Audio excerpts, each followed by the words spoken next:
Welcome to Permission to Evolve. I'm your host, Brandon Thielk. I'm a performance and life coach. I'm joined by my co-host and producer, Holly Deschenes. So we're doing our last one in person. Super exciting. So this is episode number 40, which is a pretty big milestone, right? Yeah. Yeah. 40 feels like knocking on the door of having done a lot. Yeah. What's the average one last? Like 10 or something? Yeah. Yeah. The average podcast out there is only lasts 10 episodes before people give up. Big part of what I teach is consistency. This is a part of it, just showing up on a regular basis. And that's how you develop anything. That's how you create new skills and abilities. And so today we're going to be getting into this idea of permission to be delusional. This is through the frame of, to create something new, we really have to be able to see what's not currently real for us. We need to have this vision for ourselves that is compelling enough that we want to take some steps to build it. Part of that journey is forming the belief systems that support it as well. We talk a lot about our past and how that can create some of these blocks for us in believing what's possible. So kind of the first part of that is when I have this vision that's exciting to me, there's this gap between where I am and where I want to be. And so I have to go on this journey to become somebody new. And so I have to start to formulate what that's going to look like and who I need to become in that process. A lot of that is questioning our current reality and going deeper into dismantling things that are holding us back. So every step I take, there's going to be roadblocks I'm presented with that are going to show me what I truly believe about this situation. And we want to build ourselves up to believing that these things are possible. And then when we kind of hit that threshold of really kind of seeing how it's going to come together, now we're in this place of self-belief that I can't accomplish this. It's only a matter of time that it's going to happen. And so you do have to be a little bit delusional in order to take this journey. You have to believe in the unseen and you have to believe in your ability to create it. We're going to go into just some ideas of the creation process. It's tearing down the past and also creating a new future. There's destructive forces at play here that we have to let go of certain ideas about ourselves, certain attachments in our identity that are limiting us and keeping us from creating this new version. In our last episode, we talked about the in-person event. And in that event, I brought up this idea of sometimes I feel like I'm delusional. And so it seems like this is kind of a good place to talk about that in a way that maybe grounds it, to where this isn't just about your head in the clouds all the time or daydreaming about how it could be, although that's maybe where it starts, but then how that comes to life past that. Well, I would say kind of the negative slant on delusion is, okay, I'm believing these things about myself that are not true, and none of my actions actually support that. So yeah, that may just it would be like saying I'm going to be this one day, or I'm going to make this happen, but then I'm actually not doing anything about it. And then so that can be kind of a trap, especially when you kind of see like things like The Secret or kind of the new age, like manifestation idea. There can be this like attachment to, oh, I just have to think about these things and feel good about them. And there can be that piece lacking. That's like, oh, I actually need to take new steps. I need to put things into action, and I need to show up consistently too. I need to continually channel my energies in that direction and continually problem solve to build those necessary skills. And so there's kind of, there's the airy fairy version, and then there's the grounded in reality. I do need to believe in this vision. And any good leader or entrepreneur has that ability to cast a vision. If you're going to be like building a company and you need funding, you need to be able to paint this picture of, hey, this is how I'm going to get there, and this is what we're going to create. That's selling something that's not even real yet. We could say that's delusional. It's not reality yet. And so that's where we really have to anchor into self-belief and the discipline that I'm willing to do what it takes to get there. Everything does start with an idea. We have to keep feeding energy into that idea to grow it. They always say it's just, you have to believe in what you're doing, and it doesn't really matter what anyone else is, but when I'm trying to create something new, that's what I call the gauntlet that you go through. Is everybody around you has certain expectations of you, and you have this role that you're playing, and it's based on who you currently are. To break out of that shell, we have to go off on our own.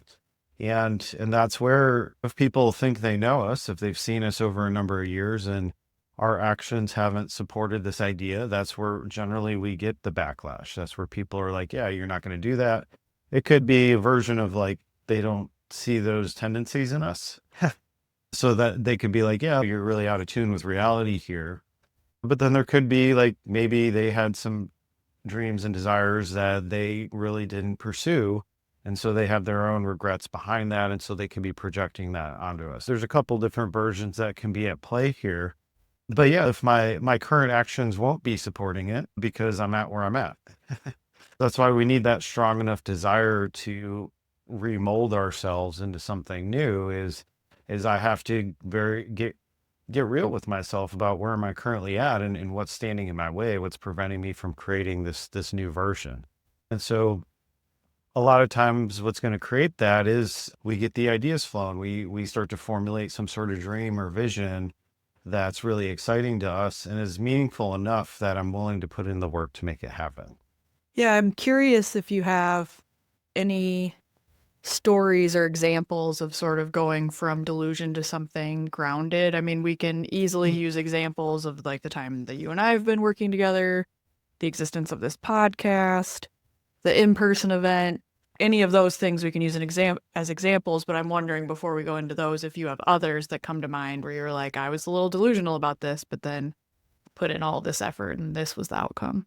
Yeah, I mean, this as an athlete, I would say I was pretty delusional. I was a little bit of a late bloomer with baseball. I was out of high school. I was throwing like 75 miles an hour as a pitcher, which is not even close to where I would need to be professional. Yeah, I really love baseball, and it was a useful tool for me to work really hard. So I had some setbacks leading up to like my senior year of high school where I was actually throwing a little bit harder before and had an injury and things like that. I just really need my next steps. You need that compelling thing of like, I've always loved baseball. Like I was obsessed with it my whole life. And it's just, okay, this is something that can pull more out of me. And so I always like recommend like using something to its fullest extent, right? So there was enough motivation behind that idea that I was willing to do the work to try and improve and conquer aspects of myself. And they're just different expressions. So my first step was like, okay, well, I need to keep playing after high school. So I went to a small Division 3 school. It was pretty isolated. There wasn't much to do there. So there wasn't a lot of distractions. I made a promise to myself, like, okay, so my dream at that time is I want to play Division 1. Right. And so it's like, I'll be here for 2 years and I'm just going to kind of work my ass off and see what happens. And at the end of the two years, I got up to mid 80s. So to be at a Division 1 level at that time, you needed to be high 80s into the 90s for the most part. And so you just have to keep believing that you can create these things. And so it was just this daily grind. I was working out 7 days a week. It was my highest priority. And so I put a lot of time, energy, and effort into that development. Then I transferred to Arizona, and yeah, I was like, okay, well, I'll try and walk on. And that didn't work out in the beginning. And so I just kept working at it, played club ball, and I eventually kind of started to hit that threshold of I was into the high 80s, touching 90 once in a while. And then so by my senior year, I was able to walk onto the team. And we've talked about the story before Yeah. where it was just like, yeah, like I kind of had this realization where stuff started to happen. And I was just like, oh, I've like made my dream happen. But then it was like the road got pulled underneath me. If you want to listen to that story, that's what our first or second Yeah, first episode. couple episodes are that story. Yeah, but it's like, it's just like every step of the way I was given some evidence that, hey, like you're on the right track, like just keep working at this thing. Once I got the opportunity to play with Division 1 people at Arizona, I started to see like, oh, like, yeah, like I'm pretty much right at this level now. And when the road got pulled and things didn't work out there, I was like, okay, well, I'm just going to stick with this. I was still motivated by it. I still had a lot that I felt was unfinished for me. And so it was just like after I graduated, then I just kept working at it. And so I would be given opportunities that would just kind of lead me down this path where I would be given my next steps to work towards these things to target to be like, okay, like I can make this happen. And so it just keeps pushing you down that road. And by the time I was 26, like I got up to like mid 90s. It was probably about 93, 94. I was like at this threshold where I could play professional baseball, but then I was also being hit with all these ideas of, because I was largely like motivated by pain, and I had this like chip on my shoulder, and so I was like really like hitting burnout with it, and I was just like I don't even like enjoy this anymore, and like all those things started to come up, but so it was this kind of progression of going from 75 to mid 90s. That's like, okay, yeah, like I had to be delusional to believe that I could get there if I just kept working at it. And so that's how these things take form, is like I have to upgrade my mindset, I have to upgrade how I carry myself, I have to design my life in support of what I'm trying to accomplish.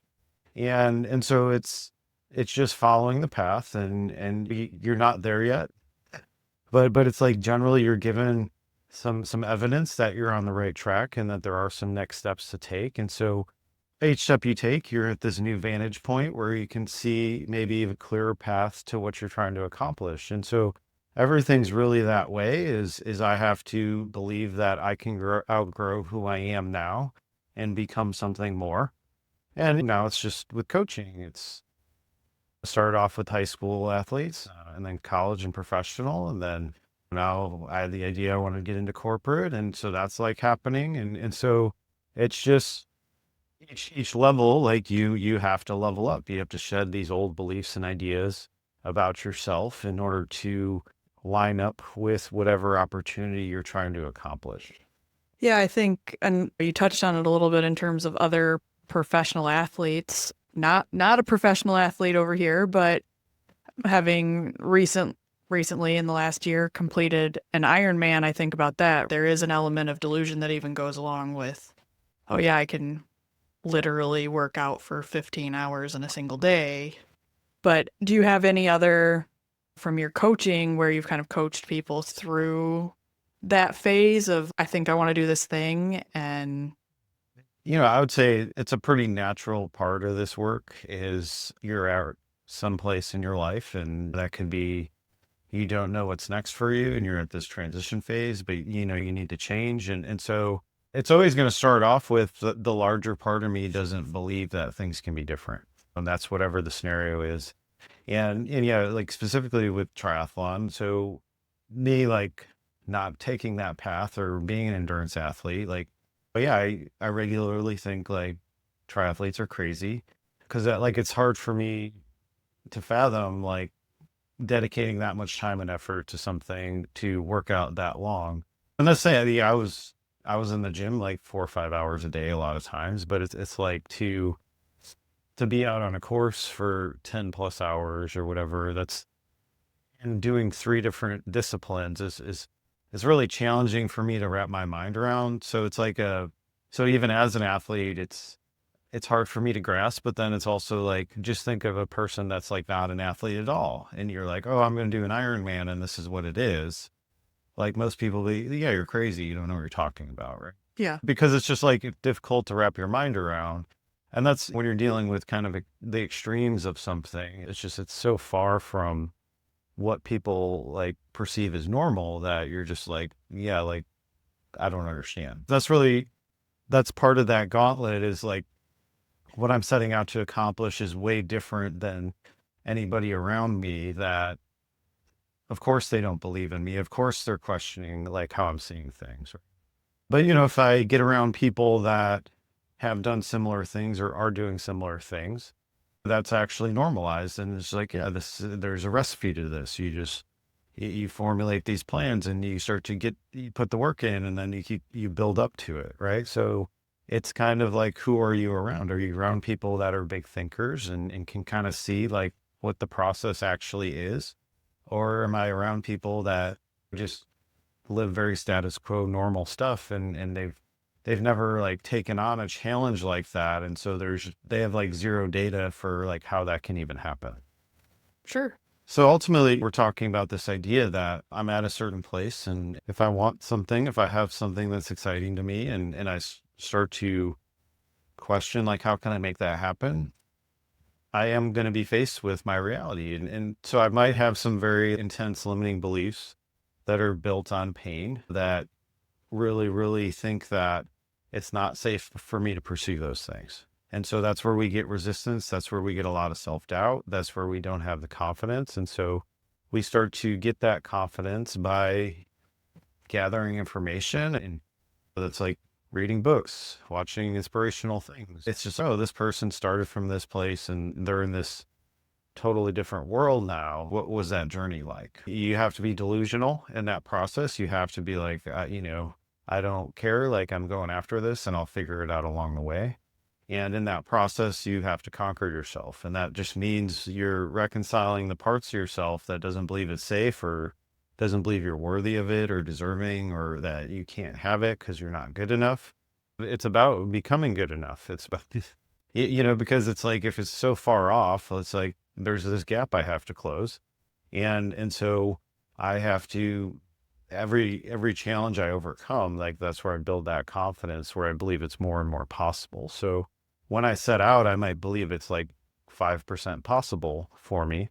And as I start to move forward, I start to kind of get to that tipping point of, oh, like maybe 80%, I believe I can do this if I just stick with it. Right. And so it's just the consistency to show up on a regular basis. And then also that ability to see things through to their conclusion. Those are our primary skills here. And like I said, once you get close, you might realize that's not what you actually want. That was what I was talking about with baseball, where I got to this certain point and it was no longer fun and it was actually making me miserable because I basically squeezed all the juice out of it. It was just like, yeah, like I've isolated myself. I've like shut down all these other areas of my life. I had very little social life, things like that.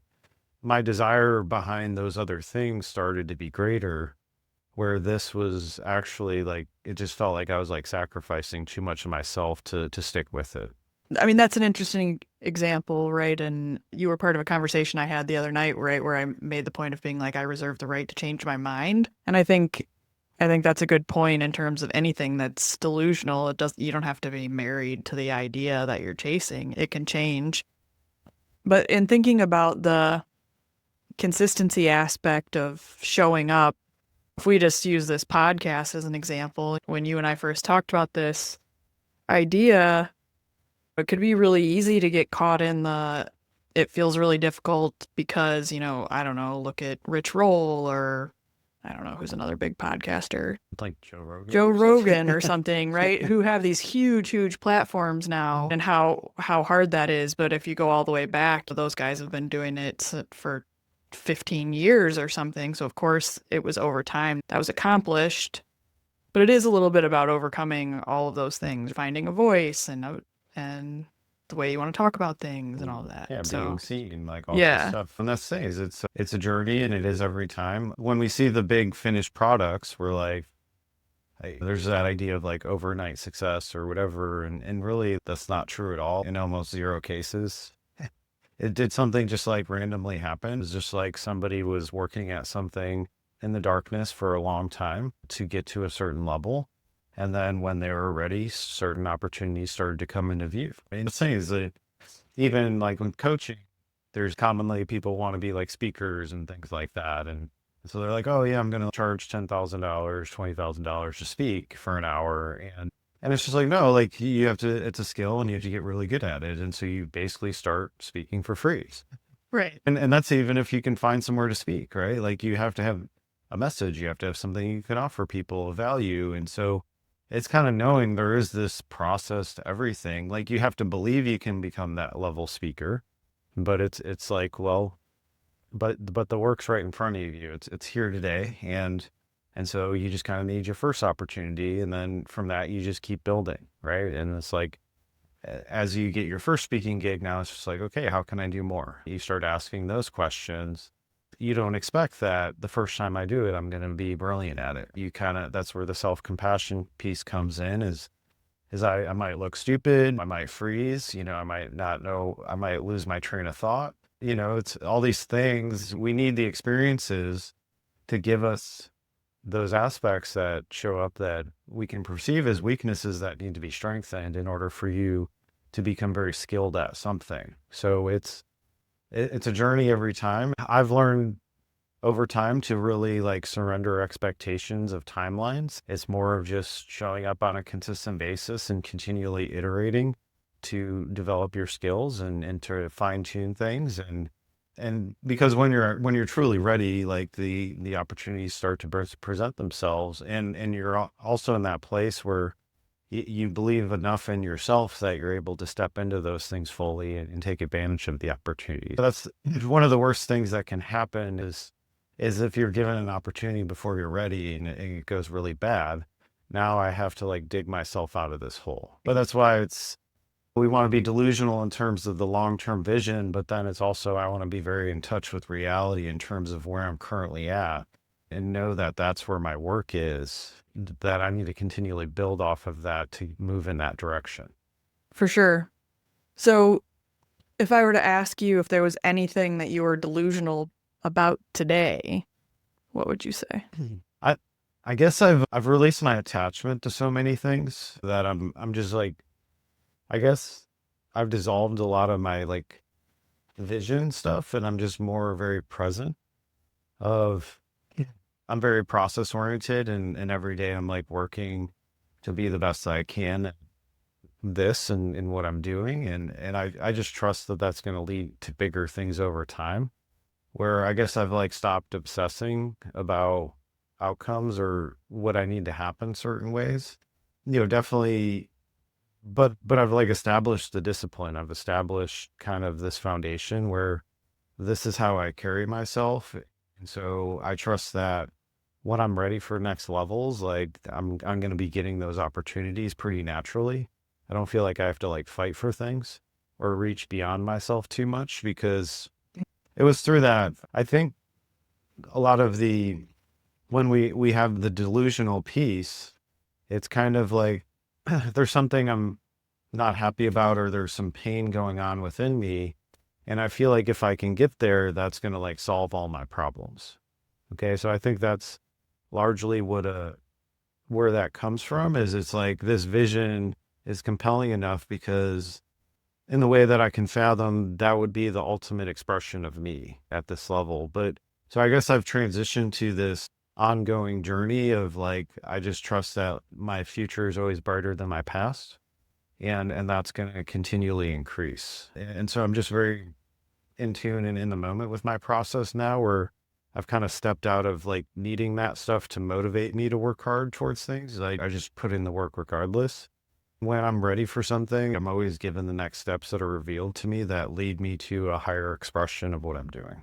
I think the bringing up the presence piece is interesting and maybe worth talking about that, like through this lens a little bit, because I do think there's the delusional, like dreaming about the future. There's the putting in the work right now, but I'm going to spin presence a little bit into a gratitude thing, right? Like when you're grateful for what you have in the moment, it often leads to more without effort. Yeah. I think there's a lot to that. So yeah, and that's things we get caught in these rat races of like, oh, I need to be here and it's taking too long. And so I'm always in the problem solving from that place is how can I make things happen faster? That's actually coming from not being at peace with yourself. And we have this, once again, we're in that place where I think like this goal is going to like solve everything for me. It's usually coming from this lack or not feeling good enough. And so I feel like this will validate me. But when I'm in tune with this process, I'm just doing things because it's like a natural expression of me. I'm not trying to compensate for something. It's more of just like, this is what I really enjoy doing, and that freedom to change your mind. But like for the foreseeable future, like, this is the track I'm on, and it's like, it's very integrated to who I am. And I don't see it going much differently other than like bigger versions of it. When you're in the process and you're continuously taking a look at like, okay, like how did I used to be? And like, how am I doing now? And we see this gap, and it's just like, that's where we need to take a step back and be grateful, being like, oh, like I have had a lot of gifts. I have had a lot of things come up that were unexpected that before, if I got them, like it would have been unimaginable. It's like kind of recognizing our blessings every step of the way so that that helps kind of cement in this reality that like I'm on the right track, I'm being given opportunities.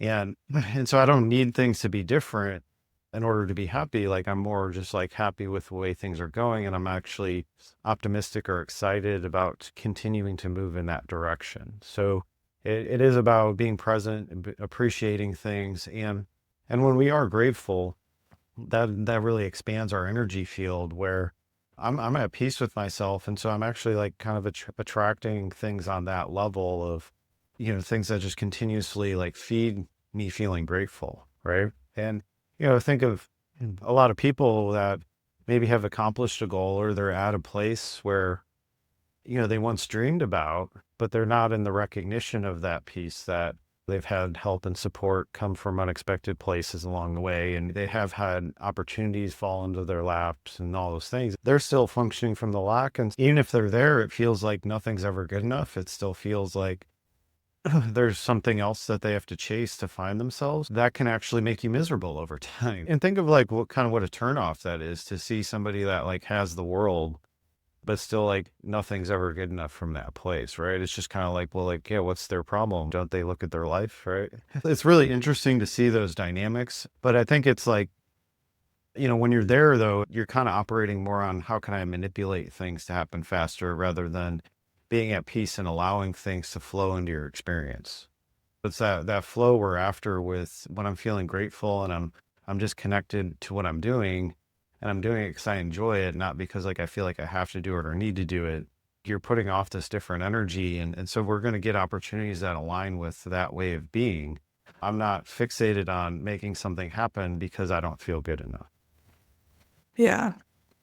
Do you think that, I mean, this goes into that gratitude space, but do you think I'm trying to make this correlation, right? That there's this element of delusion that is this dreaming big and like going after your dreams and whatever in this sort of positive way. And that's like mainly what I want to talk about. But there's also this, and you've hinted at it a little bit, this idea of delusion where it's the person who's never happy and maybe they just are constantly like they get the thing and then they raise the bar and they never take that moment to be, hey, I actually accomplished XYZ. We could look at triathletes, I think, are pretty classic for that. Like work really hard, chase down a big goal, and then as soon as they cross the finish line, go, well, I could have done 10 things better in this race, right? Rather than just the gratitude of I actually finished this thing and let's take a moment and appreciate that. I'm all for kind of breaking things down. If we see this as this ongoing journey and process, yeah, I could have the success and the breakthroughs and there are probably going to still be things I could do better. It's that other side of it where we're taking the time to appreciate all the progress we've made, that's the piece that makes the path fulfilling. And then once again, it also makes us recognize that there's this like bigger picture at play that, yeah, I'm creating things, but I am also getting help in other ways too. And so it's not all about me. I think when we connect to the gratitude, we're more likely to help other people too. We get more in a service mindset of, I've had these tremendous things fall my way and how can I pay it back, pay it forward a little bit? That comes into view when we're recognizing our blessings that yeah, I'm just kind of like a steward of this path and that it's been very rewarding for me, but I also want to share that outside myself now. And so I think those are important distinctions because if it's like, okay, I hit the goal and then that's still not good enough and then I raise the bar again, that's certainly a journey, but it's just like, well, like, what are you actually trying to accomplish at the deeper level? Like, what's that emptiness inside that's like fueling it not being good enough? Because the growth process is, yeah, it's natural to like want to get better and to do better, but it's like it doesn't come from the place of pain, right? I'm here to live my life and I want to express myself to the fullest of my ability, and so that means continually unlocking these higher aspects of myself. That's kind of that idea is when we're doing it in kind of this peaceful manner of like, I'm just doing it because I love it. I'm not doing it because I need the approval or validation. That's kind of that switch from pain to purpose. where our purpose is just like a lot cleaner. It doesn't mean we don't put the work in. It means that we're not putting all the pressures and expectations on it because we're not assigning our worth to whatever. It's believing that I'm worthy no matter what. The bigger capacity I have, the more I can help other people and all those stuff. Like I'm sharing my blessings outside myself, and that's actually what starts to amplify my results. And I'm being fulfilled in that process because they always say the most miserable people, they're just like focused on themselves all the time. Well, that's kind of that mindset of like, we're still in this place of proving ourselves because we're trying to fill this void. But, but if I fill the void and I'm just doing what I love, now that's like amplifying everything outward. That's where, yeah, like I develop compassion and empathy and like all these things that are kind of like they're higher emotions and higher behaviors because it's us actually like giving ourselves up where we don't feel like we need to protect ourselves as much. So you said something, and this might take us in a slightly different direction, but I'm curious to hear you talk about it a little bit more. And that was when you mentioned having a bigger capacity to help others. If we think about it through the lens of delusion, the grander vision, the living the present life, all of that, what are things that you think people could do or could work on to develop this bigger capacity towards that purpose? It goes back to a little bit of what we were talking about last podcast with kind of those, it's like the three levels of the mind where I need to meet my survival needs. I need to meet my emotional needs. And then that's where I have the capacity where it kind of spills over. And if I'm just seeking the goal to prove myself, to validate my worthiness, whatever it is, that's actually probably more in that survival category. I'm like more fixated on myself. I need to show other people these things in order for me to feel loved. Or because maybe I was emotionally abandoned. Maybe I was actually physically abandoned, right? There's different expressions of this, but I got thrown away or somebody, coaches maybe like used me and I got injured or whatever, like that kind of thing, where it's like built on that pain. And so we're not actually getting out of that survival level. We don't have that capacity to share with others. I'm still stuck very much in competition with other people, with my environment. And so we're trying to graduate to being just in competition with the previous version of myself. And I actually want to be more collaborative with people around me. If I have something to offer them, like I'm willing to share that because I don't fear that if I give that up to them, then they're going to beat me or something. It's kind of, I'm stepping out of the competition because like, I know I'm in control of myself and I'm continually developing and sharpening my skills and getting better. Part of graduating is we actually see that by helping other people, we help ourselves. We're stepping out of this mode of needing to protect myself constantly. And the thing is, the work is always the same. No matter what I talk about, it's like, okay, what in your past is like creating these negative emotions, these negative beliefs, these isolating emotions and beliefs. And it's addressing those. It's getting to the bottom of that and finding peace with yourself. Cause that's when I can be present. Like my mind's not engaged with trying to protect me from things. And so in that place, I can give freely. I'm not in this place of, I need to keep it for myself because that's only to protect myself. So we expand our capacity by making peace with our past. I'll say it 1,000 more times, but it's really the same idea over and over again is there's things that have happened to you that have really drawn your attention to yourself and needing things outside you to fill you up. And that's an impossible thing. Nothing from outside you can ever fill you up. It's an inside job. And so we have to go back in and find peace with that stuff to start to gain this greater capacity for service. That's the most rewarding things is when we like can do things for other people, right? Out of the kindness of our heart, and not out of like obligation, not out of some agenda that I'm be transactional with this person, because that's us playing the game still. That's us in the competitive mindset, which it's, once again, it's built on, I need to prove myself. It's built on, I don't feel good enough. And in that place, there needs to be a winner and a loser. I can win every day because like I'm feeling good about myself. I'm feeling good about the path I'm on. I'm feeling good about my ability to help and serve others.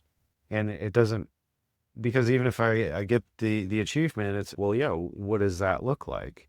Am I happy for 5 minutes and then I'm miserable right after that? A lot of these things are a trap, where we think that's going to solve the problem and it never does because we're focused outside ourselves. And so it always comes back to like, I need things in order to feel better, but it's getting to the point where you don't need things to feel better. Like you just feel good about who you are. Yeah, the achievement trap, I definitely, see that in some people that are in my circle, right? Where it's like, oh, if I achieve this, then I'll be happy with myself. If I achieve this, then I'll be happy with myself. But it's sort of always that's that constantly raising the bar on what that achievement could be, whether it's a race or a promotion or whatever. And it's a phase. Like we all start there. It's only natural to start there, but it's like, do we ever evolve out of it? That's the question. That's a necessary step. It's a powerful motivator when I'm feeling the lack, is to be like, okay, if I achieve this goal, I'll feel better about myself. And you do build yourself in that process. But once again, are you going back and updating the mind, being like, oh, like, yeah, actually, I might think I did it all by myself, but odds are I've had help in some way, or things lined up perfectly for me to get those next steps. It is a little bit of surrendering the, I need to feel like I'm so great thing. That's entirely to serve the ego. If you feel the need to constantly be celebrated in order to feel okay about yourself, now we're dependent on that. And you commonly see this with athletes that are in that place where, yeah, when they're celebrated, everything's great. But like, what happens if they get injured or something happens where they have that fall from grace? Now it's like they're miserable because they no longer have the external stuff to fill themselves up. It's more about bringing it back into our control. And that always means finding peace with these lower aspects of ourselves so that we can continue to evolve out of it. And not only do you get very skilled at whatever you're doing, but it's coming from a clean place where you do make that shift of like, you matter less and less. And that, because I'm not trying to protect myself from something, I feel good inside. And so I can be a kind person, I can share freely. I'm not worried about those lower levels of the mind because I've checked those boxes. And it's always about graduating the levels so that we can get to this higher place of, I'm feeling pretty good about where I'm at, but of course, like there's things I can do better. Once you like climb the ladder, that becomes like part of who you are, where it's just like only natural that you're kind of seeking for your next thing that's exciting to you. And then that's not the desperate, I need to achieve something. It's just like, oh, like I'm curious about this. And you have a more playful approach where, the pressure is not there anymore. And you're just doing it because you have fun with it and because it's what you want to do. And that's like kind of the purest version of everything, right? That's this idea that I know I'm worthy no matter what. I know I'm deserving. And so I'm coming from that place. And that just has this flow to it where, people feel safer around you too. Because, they're not picking up on like your agenda and like you trying to manipulate things to serve whatever goal you're trying to reach. A lot of relationships get damaged from that place of somebody's too intense about what they want. And so they start forcing things and they start doing these behaviors that can cause a lot of pain to other people. And so this work, I'm always teaching you can get to where you want to go, and you don't have to hurt other people in the process. We don't hurt other people when we come to peace with ourselves. We come to peace with the parts of us that have been hurt before. If I heal those wounds, like I'm no longer acting from that place. And it's not that most of the time people aren't intentionally hurting other people, but their fixation on trying to prove their worth makes them do kind of shady things, like subconsciously, right? And that's it. Like when I was in my 20s and pursuing baseball and I was like super desperate with it, it's like, I look back on it, I'm like, yeah, I would totally do things differently now, Yeah. But that's like the growth process is you have to understand like that's where you are functioning from and that's what you get at that level. But so if we take the step back and kind of recognize like, oh, like maybe I've done things I'm not proud of because I was too focused on trying to make something happen.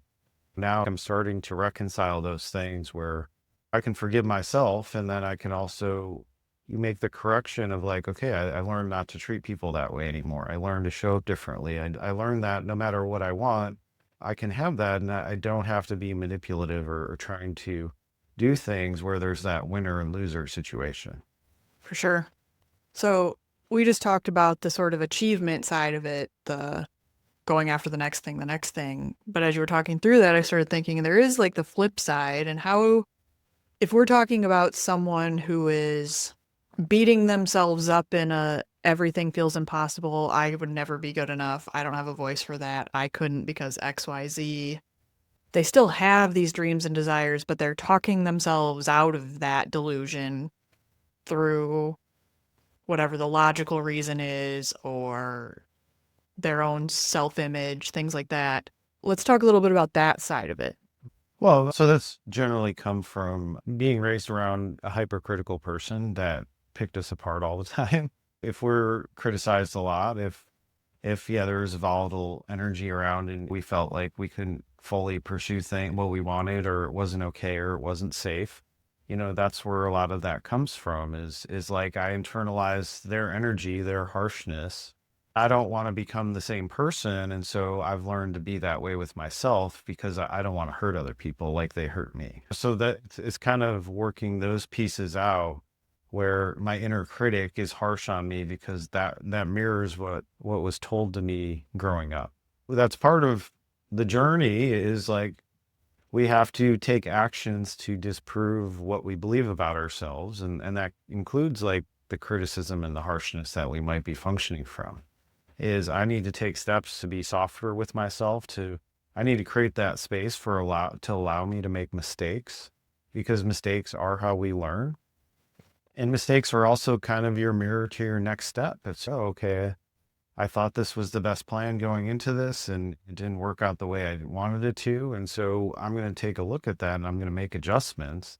It doesn't have to be this life and death scenario. That's what it feels like when we're raised in those types of environments, is like, if I didn't do it perfect, then I'm a failure and now I stop trying. It's creating that space for me to kind of see that, like, I have to take steps, and those steps aren't going to be perfect. And sometimes they might be messy, right? The voice of shame that comes in afterwards, like, that's something for me to heal. Okay. So it's, where did that shame come from? Why do I believe these things? Why do I feel the need to be perfect? It's kind of breaking out of that prison one step at a time, where we start to form this healthy, self-compassionate relationship to ourselves, where we're starting to take all those pressures off that basically tell me it's a win or loss, or it's a success or failure, because it's kind of just built on that idea that I can't move forward with these things because I'm trying to protect myself from the critics outside me, but I might actually be the worst critic now, right? And so how can I form this healthier relationship with myself? It starts with shifting our self-talk. It starts with kind of loosening expectations and less of an emphasis on the outcomes and more in tune with the process. So if we were to summarize this conversation, we've gone down a couple different roads related to being delusional, but if we were to sum it up, what are the key takeaways people might want to take out of it?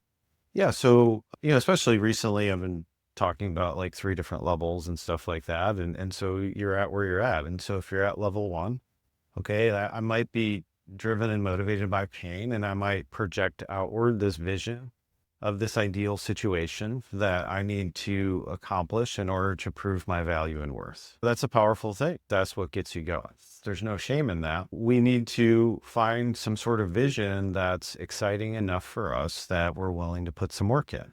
And so I need to start to formulate who I need to become in that process. And so that I need different behaviors. I need to start to align and set up my life in order to support this thing. I need to be able to form this different relationship with myself and create the beliefs that are going to allow me to continuously move forward. And sometimes that may look like having a chip on your shoulder. Sometimes that might look like, okay, I'm going to isolate myself and I might cut off certain people or whatever it is. On that path, that's what gets you going initially, generally. As we make progress towards it, we're wanting to make the shift to, how do I create peace with my past? Because now that I've established the discipline and I've aligned my life, it's like I don't want to be carrying that pain with me, because that's going to continue to make me miserable every step of the way, and nothing's ever going to be good enough anyway. So we start to evolve it to this place of, I'm on my way. Now I can start to soften, the intensity of needing to protect myself, and I start to look at things differently, and I start to really just continually connect with what's exciting to me. What are my next steps? The goal might shift and change as you do that process. You might decide, I don't want the same things anymore. And that's perfectly okay. That's a very natural process because your motivations are different. And so you're probably seeing the situation through a different lens. And so it's that permission to change your mind and know that you shouldn't be a fixed personality. You're going to evolve throughout your life. And so every step you take is going to create new scenarios for you to integrate and try and understand, like, okay, like, how do I need to adjust to continue to align with this higher version of me that I'm seeking? As you take that path, you're always presented with the things that are holding you back, which is going to be the pain of your past. And so the work is always right in front of you. And when you fully work through it, you're always given your next step. And that's where we start to trust, right? I trust that this problem that I'm really struggling with is what I need to overcome in order to gain the skills necessary to get my next piece. Okay. So we trust that process, and we just keep moving towards things until it really starts to come into view. Once you take that journey to its fullest extent, there's always going to be new things you want. There's always going to be a different version, and that's by design. You weren't here to just accomplish one thing. You're here to follow your curiosity and do the things that are meaningful to you. And that's, you get to decide that. If you're living somebody else's life, if you're living somebody else's dream, like, that's eventually going to fall away because you can't sustain that. It's not going to feel true for you. And so that could be a bit of an identity death. We could get to this point where it's just like, yeah, this isn't actually what I wanted. I thought it was based on, maybe I was trying to please a parent, or maybe I was trying to prove them wrong. When we continually refine our motivations to this cleaner place, it guides you back to yourself. And that's where you find your answers every step of the way. And that's where we're able to be more present with the process. Okay, this was fun. I liked this conversation. If somebody is wanting to reach out to you, work with you in some way, has curiosities about the work you do, let's talk about the best places for them to find you.